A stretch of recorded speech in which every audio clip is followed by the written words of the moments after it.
നിങ്ങൾ ദേഷ്യം കൂടുതലുള്ളവരാണോ? വീട്ടിലെപ്പോഴും വഴക്കും തർക്കങ്ങളും ഉണ്ടാകാറുണ്ടോ? ചെറിയ കാര്യത്തിൽ വഴക്ക് തുടങ്ങി ബന്ധം അവസാനിക്കുന്നതുവരെ എത്തിയോ?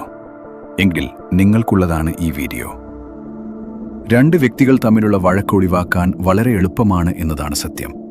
പക്ഷെ വ്യക്തികൾ പരസ്പരം അടുപ്പമുള്ളവരായിരിക്കണമെന്ന് മാത്രം.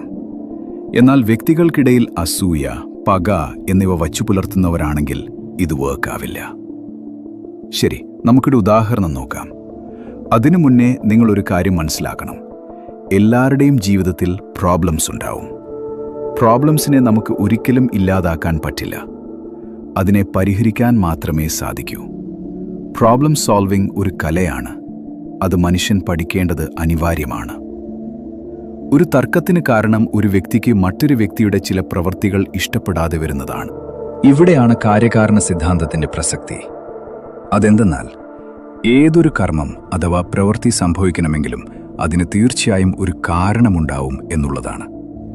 ശരിക്കും വ്യക്തികൾക്കല്ല ഇവിടെ പ്രശ്നം, കാരണമാണ് പ്രശ്നം. ദേഷ്യം വരുന്ന സമയത്ത് വ്യക്തികൾ ബോധപൂർവം ഒരു കാര്യം ചിന്തിക്കേണ്ടതാണ്. കുഴപ്പം മുന്നിൽ നിൽക്കുന്ന വ്യക്തിക്കല്ല, മറിച്ച് കാരണമാണ് കുഴപ്പം എന്ന്. അപ്പോൾ ആരോടാണ് പിന്നെ ദേഷ്യപ്പെടുക?